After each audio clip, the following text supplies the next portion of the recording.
telling a friend of mine sometime in the past that I guess we were talking about all of these situations going on in Nigeria, and I was saying, I don't think Nigeria actually is a poor country, and that because a nation that has been blessed with natural resources, for example, petroleum, such a country has been blessed by God.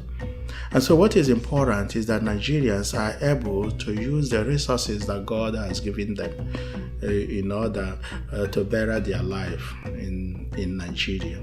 And in order to do this, they need a good leader. Nigeria is a fascinating country in that it's currently now a country of about 170 million people, of which 30 or so million young people have to be educated every year.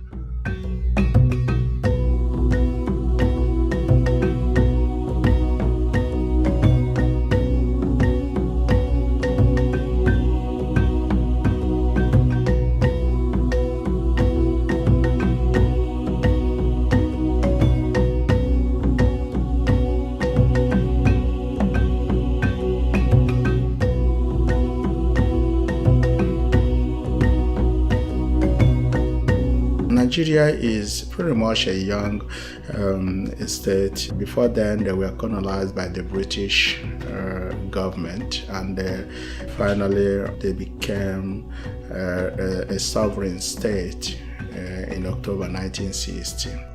Nigeria, like all African countries, had a colonial past and has been working for many decades now to overcome that colonial past and work within their own governmental systems and try to provide the type of society and the type of education that they need.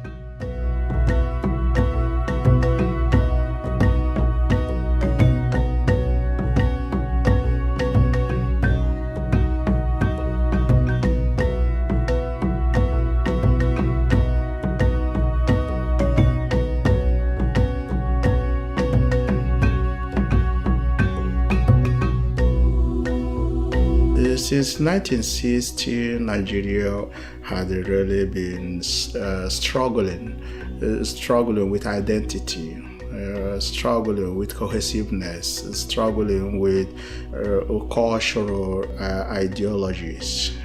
It can also be understood why all of this are so, because Nigeria is a sovereign state created from different people. What I mean by different people is different tribes, traditional orientation. The major tribes in Nigeria is Igbo, Hausa, Yoruba, Efik, Ibibio. And so these people were all bumped together and given the name Nigeria.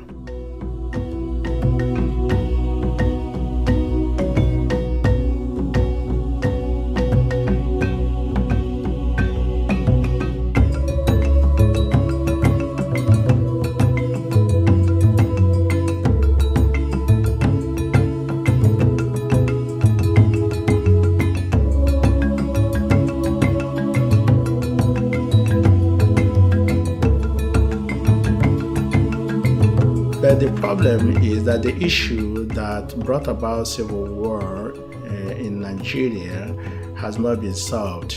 The main problem is to be able to create one people out of this conglomeration of tribal people.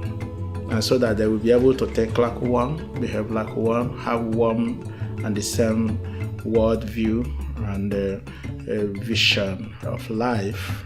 This is where the problem is. And so educational process is one of the areas we can really achieve this, a sense of nationalism, a sense of oneness, some sense of being a people.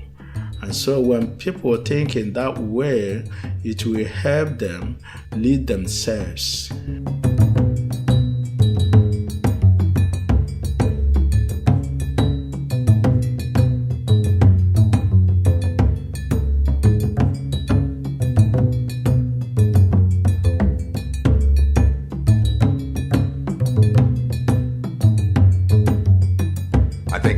based on the history of Nigeria, the fact that there's been a lot of issues regarding education, and that literacy rate is only about 61%. The public schools there have had a spotty record in that oftentimes the students there are somewhat at the mercy of the government, in that the teachers aren't always paid. There's issues involved there. What we can do by building a school with this foundation and setting up an endowment, provide a stability within education.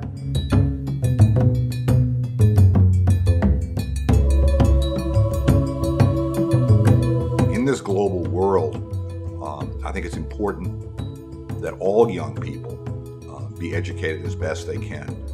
In Nigeria, while poverty certainly overwhelms them, the families and the people there are very motivated to have their children educated. They may not be able to because of circumstances, but afforded the opportunity, once we build this school, it's not just us giving something or you giving something to the Nigerian people. We know they will work with us and buy into this and become part of what we're doing.